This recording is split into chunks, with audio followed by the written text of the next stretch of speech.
Super Bowl winning head coach who is now retired. Let's try to find out from him for how long. Yeah. We'll see. What kind of retirement is this? Sean Payton joins Carmen and Jurko on ESPN 1000 and the ESPN Chicago app. We're still going to call you Coach. Is that cool? Can we call you Coach? I'm comfortable with it if you guys are. Does the missus call you Coach at home? Listen, the first month or two, everything was fine. And now it's like, what are you going to do? So what are you going to do? That's like Brady. Brady went back to football. Oh, yeah, he could. Yeah. He's like, enough of Giselle already. Do you know what you're going to do yet? Everybody wants to know. There's a little bit of this. And you don't really know until all of a sudden it happens, but we are kind of institutionalized where you're so used to a routine. And like you guys are talking about draft picks right now, and you're removed from it. You're following it from afar, but hopefully join the media. Hopefully have a chance to cover it on TV.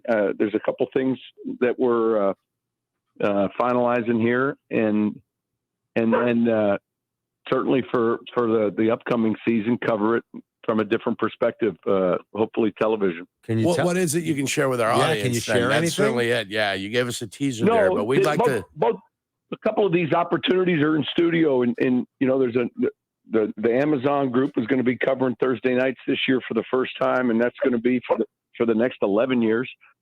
And then Fox, of course, covers it on Sunday, and so.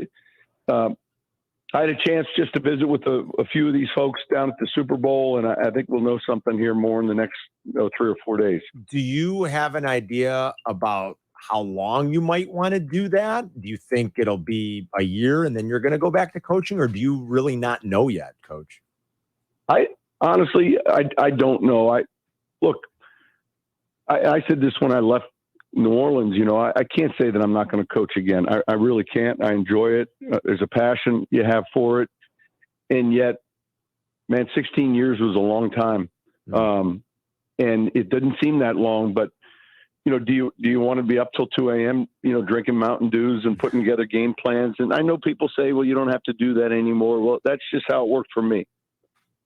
And so, part of it is being healthy and trying to find that right balance. But I know this season I'm looking forward to kind of taking a different approach, and then we'll see if if you're no good at something, then you go back to something you think you're pretty good at. You and Brees were kind of hand in hand there. Was life a little bit more difficult without Drew? Oh, shoot. I mean, yeah, absolutely. When you have a franchise quarterback like that, you don't take it for granted, but when that's gone, then you shift a little bit of how you're playing a game. We got better defensively. We had to win differently than we won in years prior, and that's okay. But certainly it changes how you approach your game plan each week. Nonetheless, the goal is to still win, but how you might play that game changes. I mean, we're not blowing smoke. I mean, the job I thought you did do last year was pretty remarkable, considering you do lose a player like Drew Brees. Oh, and then Jameis gets hurt.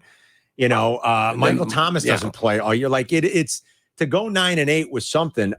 We talk a lot about, the old Bill Walsh theory of coaches should really only stay in a place. Even executives should really only stay in a place for 10 years. Theo Epstein was always a big believer in that. So we discussed it a lot here when, he was here for just about that period of time in Chicago, Coach. I mean, did some of that go into your thinking too? Like maybe it's just you surpassed 10 years and you guys were still winning, but did you just what led you to think, hey, the time for me to be the coach of the Saints is done. I have to move on to something else. Yeah, that's a great question. I don't know sometimes if we look for another challenge maybe, or we look for, a different bottom or floor or ceiling. We look for something else. And I've never looked, because someone who I spent a lot of time with, Bill Parcells, and is like a father to me. He was never anywhere, for longer than 6 or 7 years, and yet it felt very comfortable and productive for me to be in New Orleans as long as I was. And so it wasn't something I looked at and said down the road, hey, when I hit year 15 or 16, I think you arrive at some of these decisions, and it felt like the right time. I think a lot of people speculated, man, there was 2 years of COVID, the wear and tear and coaching a team through all that. I don't know that was it. I mean, I thought we did a lot of good things last year. We had 54 starters out throughout the course of the season. And so, man, when you're playing for something at the very last game of the year, you know, that's exciting. And so each season's a little different, but I think somewhere during this past season, I knew that I'd probably step away and then we'll see. You know, I think when you do that, it's a little bit different because we're used to telling coaches, hey, when you get fired, I mean, it's difficult, but it's easy. You pack up and you go and you thank everyone. But when you just leave because you're choosing to leave, that's a little bit more complex, and people want to know, hey, what was it? Why did you?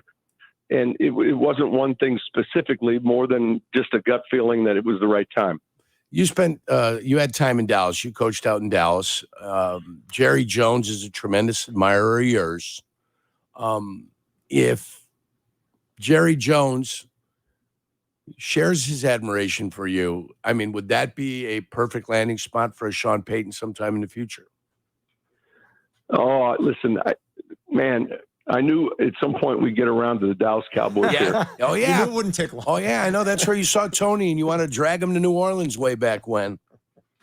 Well, I feel bad because it comes up with Mike a lot, too, and he's someone that I'm a good friend with and consider a good friend. Right, and right. I was talking to our locals last week, and in our industry, there's no way that you can look ahead and say this is a team that there's 32 teams. This past year, I think there was 8 or 9, maybe 9 now with Bruce stepping away. But every year there's been 6 or 7, and I'm sure that won't change anytime soon. And, you know, some of those are more attractive than others. And to look into Dallas, which I hadn't really been a part of in 16 years, would be something that wouldn't be fair to those guys. It certainly wouldn't be fair to Mike. It's a storied franchise. It's a great place, and yet it was the antithesis of what New Orleans was, and that ended up being a pretty good job. Sean Payton's our guest. It's Carmen and Jurko on ESPN 1000 and the ESPN Chicago app. Trevor Siemian, who played at Northwestern, played for you last year. The Bears signed him as a backup. What do you think they've got in Trevor Siemian? Yeah, I like him a lot. One of the hard things about being a backup in our league, you practice Wednesday, Thursday, Friday, and Jurko knows this. Wednesday, Thursday, Friday. Wednesday, Thursday, Friday. You have, let's say, 40 team reps in those 3 practices each day. You know, maybe 40. And so to be the 2, depending on who your 1 is, you might not get any. You know, and so Trevor's playing last year in the first game. He goes in against Tampa when Jameis goes down and we win that game. He had, you know, no reps. He might take some scout team work when the defense is running their script, but you have to mentally be able to process a game plan and then be able to visualize what you're doing with it when you're the 2. And I think it's one of the harder things in our league. You could say everyone's got a 2, and that's accurate, but does everyone have a 2 that can go in and finish and win and do it without the reps? I think that's a great strength of his because, you know, you might go 2 seasons preparing to play as a 2 and not play, but then everyone's counting on you for, you know, whether it's a playoff game. It's just a hard job to be in. And he's smart enough to do that, and then physically talented enough to do it as well. How do you coach and prepare a player, you know, say at the quarterback position that you know has limitations? You know, you look at him, you say, okay, these are his strengths, but these are his weaknesses. So how do you coach and prepare a guy to play in a game when he has obvious limitations? Well, I want to go back to what you said at the beginning. What are the strengths? And then let's hone in on some of those things. strengths are accuracy. That would be accuracy. He doesn't have arm strength. So accuracy is great. He doesn't have arm strength. He's got an inability. He can move a little out of the pocket. He can move. He's got mobility, but he's got an inability to really go through his progressions too. He locks in on one, maybe gets to two, and then has to move his feet and then go to a broken play. So how do we find those? How do we find those plays? How do we find those sequences? Right. What we're going to do in the running. I mean, all of it factors in. I know this, the two best allies for a quarterback, and this will never change, is a good defense and a good running game. And so if you have to play that position and you can't run the ball and you're having trouble playing good defense, man, it's challenging. But if you do one of the two well, or both of those two things well, it really can help your play. And we use the term manage a game. The job is to win the game. And however we have to win. And so I think Trevor's one of those guys that is outstanding for the room. He's outstanding for the starter because, he's going to, like a caddy, he's going to suggest some things occasionally and see some things for what they are. And I think you're always looking for that perfect room. Ironically, this year, the Bears and the Saints really flopped, kind of their backup quarterback positions. And, but it's hard to find. It's hard to find someone that could come in, when the starter's out and can win. Coach, going back to this time a year ago when you are getting ready for the draft and you're going into a season without Drew Brees. And yeah, I know you had Jameis, but do you remember doing work on some of the guys that were going to be first rounders, Justin Fields maybe specifically? Did you have a thought on Justin Fields, and did the Bears finally have one they can build around? Yeah, all of those guys, man, you dive into them. A lot of times people, will say, well, why would you do that if you're picking the latter part of the draft? And well, you could very well be involved in something that allows you to pick a player like that towards the top of the draft. And the Saints just made a trade yesterday with Philly. The first thing that comes to your mind with a trade like that is it was really selections that were being traded. And in Philly's case, they're kind of preserving some picks for next year as well. New Orleans is gathering picks this year. And so you immediately think when a move like that takes place, does it involve a quarterback? But with Fields, all those players from a year ago, sure, you look at, you spend a ton of time on their tape, their pro days, the process that you constantly hear about leading up to. The most important thing is the vision. How do you see the player? And how do you vision, what do you vision? What's your vision for the player relative to the offense you want to run? I mean, in 2006, our first year when we were able to sign Drew, after he was released from the Chargers, a lot of things changed then relative to what we were going to do offensively. I think that's the most important thing is, who you have, and then what are the things that you think they do well, and then try to build around that.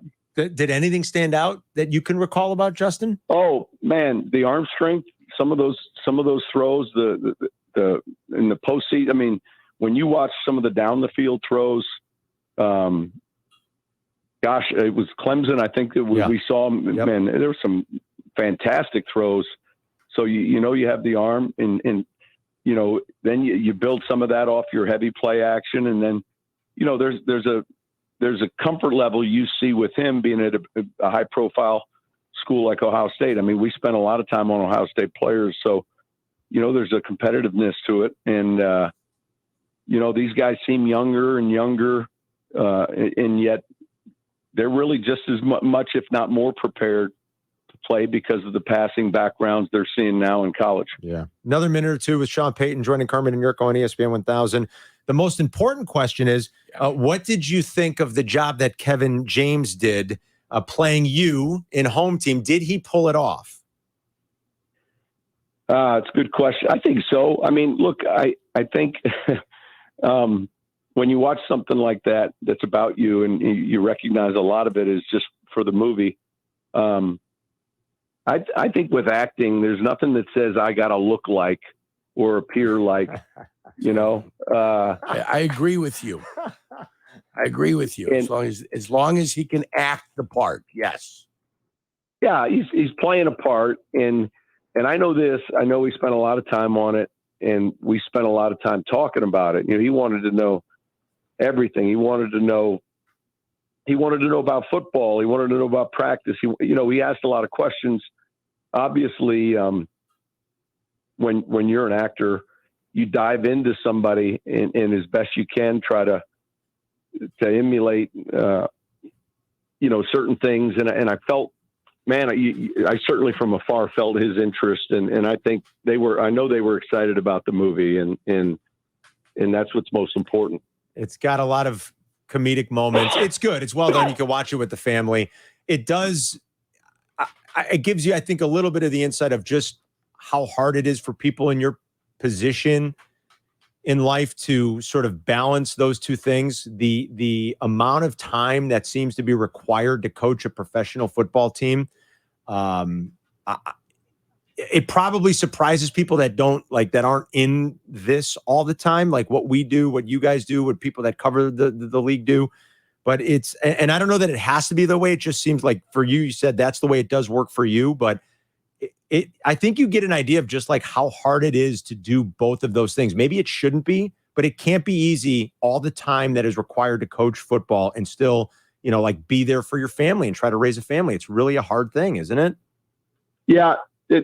Look, there's some really, really great things, like any job, I think. As a parent, you try to look at the positives. When your kids are really little, it's hard on the holidays. Thanksgiving's fine. Whether you're playing on Thursday or you're playing on the week, but Christmas is always difficult. So when your kids were, 1, 2, 3, 4 years old, it might be the 27th that you're having Christmas and telling them it's the 25th, or vice versa. So there are certain times of the year that are more challenging. But I would tell you the spring and then the off season, the summer, although you're very busy with your team, you have extended opportunities with your family. I think the college game, to me, would appear to be as challenging as anything with the recruiting now and the transfer portal and all of that stuff, and putting a tie on and a sport coat on because of boosters that would drive me nuts, I think. No college coaching for you in the future, I can tell. NFL only. Hey, you know why Brady's back, by the way. I mean, he saw you're out of the division. You guys went 4-0 against Brady in the 2 years, didn't you? Yeah, but we lost a playoff game. And look, he's a tremendous player.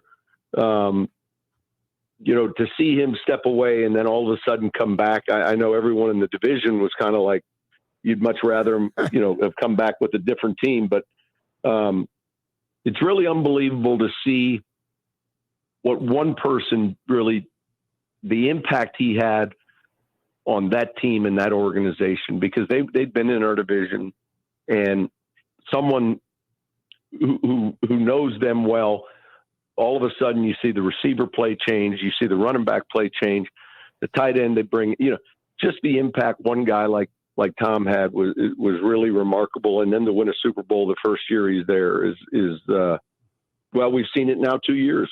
Stafford's first year at the Rams, and the year before that, Brady. It's unusual, I think.